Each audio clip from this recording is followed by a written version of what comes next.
few days away from the fight, man. Let us give us an update on how camp went, and what do you expect from yourself in this fight? Camp was great. It was cool. I got a lot of time with both coaches, and they shared it pretty well, teaching me different things. So this camp, it's almost like you have to kind of almost like learn Spanish, just as well as Canelo had to learn English. But in boxing, is when you fight and facing someone like Canelo, you gotta be prepared for just about everything and anything that can happen.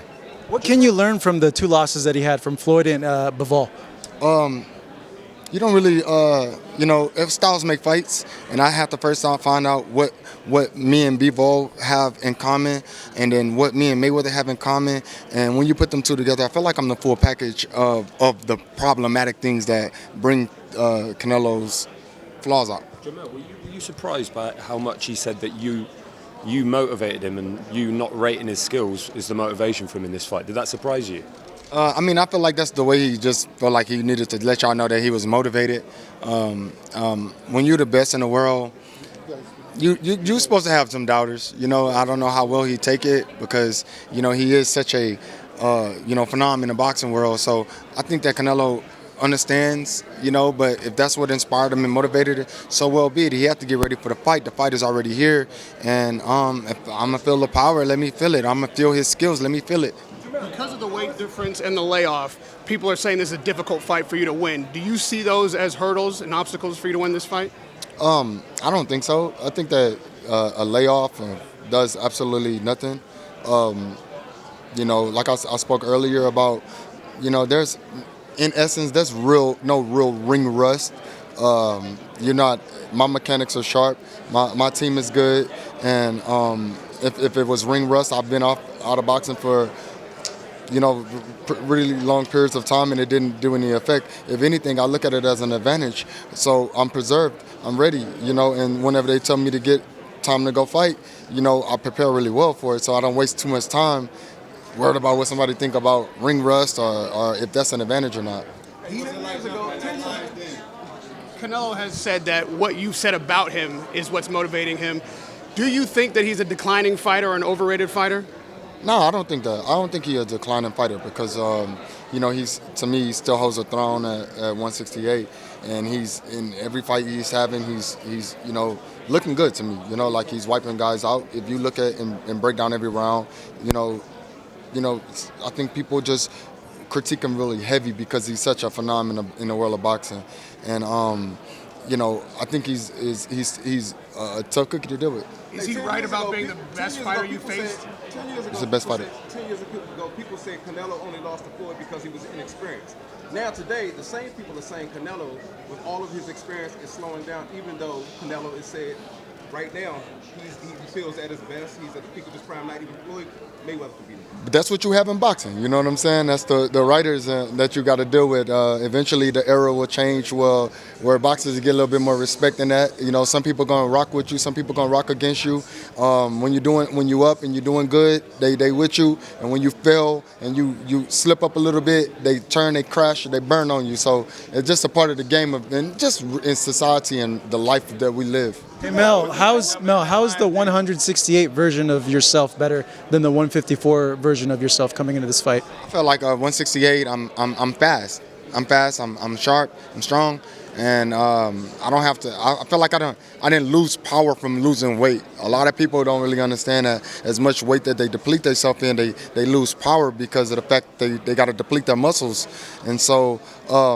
I think that 168 is a real comfortable weight for me. I don't want to be at 168. I'm going down to 154. I got some other stuff to handle over there and make money over there as well. So, and I know my brother's at 168, and I know we're going to be doing some shifts soon within the Charlos and the Cruz and the Earls and everybody. But that's to be determined. I don't know what's going on with that. Even if you win? Of course. Yeah. Are you interested at Crawford at 154? Where we can make a fight at, I'll take it. I'm not too focused on Crawford at the moment. If you do win on Saturday night, do you think you should be considered number one pound for pound? I should be one or two. I should be up there in the top dogs. As long as I'm in the pound for pound, don't matter to me. Hey, you know what, guys? Yeah. Let's get some guys to move back and bring some of these guys in. Could you please? It was easy. Allow It was some cool. Of these guys to come to the front? I'm about my business. What's it like jumping in that line? I'm in it every day. Life is a lion. Life is a den. Come on, guys. You've had a couple of minutes. Let some of these guys in. I can't disclose that. I really wouldn't know, honestly. I'm preparing for I know Canelo's coming forward. I know he coming to punch strong, hard. I'm prepared for the power shots, the body shots. I'm prepared for. Of course, he's gonna throw body shots at me. That's what it's about. I'm prepared just to personally, boxing is a warrior sport. So you're gonna get hit. You're not gonna get touched. But I'm prepared for just about everything in this fight. What kind of weight do you think you're coming in at 168? No. I'm not gonna definitely be fight night 168. Absolutely not. I don't think so. I'm not even around him. I'm not showing respect. I come to fight. I come to win. I'm not showing respect in that regards. I want to win this fight. So Canelo deserves respect when you come down to breaking down fighters and you come down to breaking down accolades and breaking down what he's done in boxing. But when you're in that ring, there's no respect. No respect is given. What do you think it is that you do that Canelo hasn't seen before? I can't disclose that. That's why I want everybody to know. I move better than almost everybody. I adjust better. Bernard Hopkins told me you're the matador, he's the bull. What do you think about that? I like that scenario. Make the bull chase and run until he gets tired and lay it down. You've definitely been a great example for many. And also African Americans are either our ancestors. But this is a great platform with you on this one, with the win coming over for you. What do you see that your next fight will be? This is a gladiator sport, and so I can't predict what happens next. I just want to get in this ring and give it my all and give my full potential, and then I'll determine what's next for me. But I do appreciate your recognition on the African American community, the people that are inspired, the people that want to get up out of the bed and off that chair to just get in the gym or chase a dream. I'm chasing my dream right now. You mentioned the Charlo name and what you have to prove it. What is it that you need to prove on Saturday night? I gotta just prove that I'm amongst the top best in the world of boxing at the current moment. I believe that I've been in the top.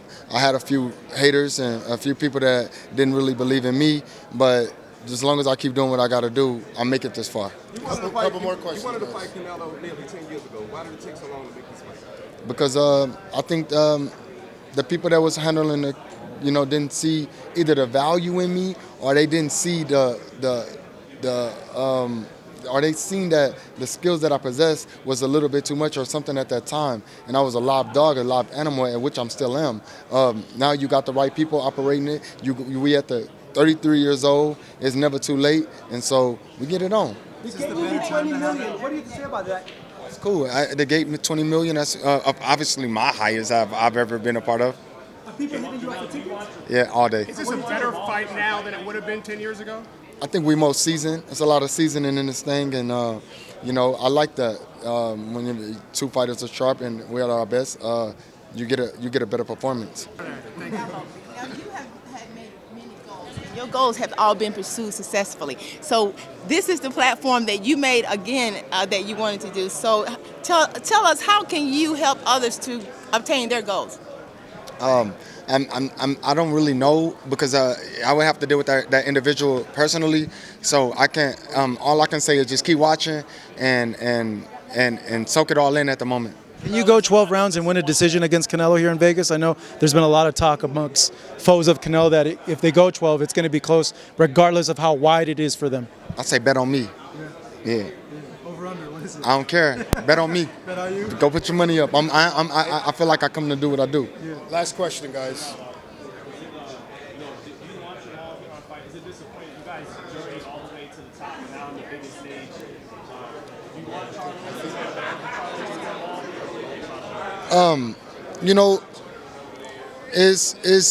This family affair thing has been really crazy, and I try not to touch touch on that topic too much because at the end of the day, I love my brother, but I think we just at this current moment we don't see eye to eye, and it has a lot to do with what he wants in his life and what I want in mine is two completely different things, and growing up and growing apart from each other is just a part of the nature, and I have to tend to accept things just like I accept certain people, and I accept the good that come with the bad, and so.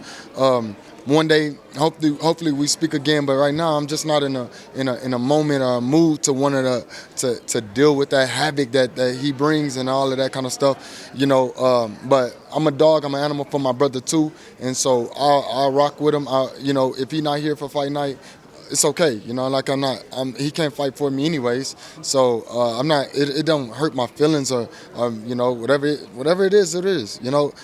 Hope he get ready or get back in the ring. And because it seems like I've been fighting I've been putting on for the Charlos, and that kind of goes and stems to the issue. I did this for us. I did this for Lions only, and so I don't want nobody attacking the brand and bringing us down. And I feel like we have had a bunch of hiccups on his end that has tarnish our character and our name a little bit, but I'll be the one that bring it back up. I'll be the one that continue to do it for us. I love my brother and I want the best for him, and I want to see him continue to be the world champion that he is. Hey, one last question right here. One last question. Piggybacking off of the fact that you said that you didn't want to get into that habit, I feel like this has been the most simple place that you've been in physically, presently. Can you speak about what got you into that space? I spoke on it earlier, which is a good question. I got a 2-year-old running around the house all day, tearing up stuff, breaking stuff, knocking over glass, hurting himself, and then it's like just my patience have grown a little bit more. I think I was before a lot of being impatient. It's been a long time since they have seen me, and as well, I don't got like such a big shit talker in front of me, that's getting me riled up, and so, but with that being said, and then my normal average life, I feel like I'm at peace. I think what y'all looking at is interviews of me running around and acting crazy in hallways and all of that. And I hope one day those videos just get pushed further and pushed further back, and y'all see a better and a newer Jermell Charlo. Thank you guys very much. Any message for Houston and the Charlo fans that are supporting you on Saturday night? Hey, I love all my fans in the city, Houston, Texas, my fans in the Valley, the fans in San Antonio, the whole Texas thing, the whole gang, Louisiana, the South, baby. I represent us, and I'll be home soon. Thank you guys very much. Thank you.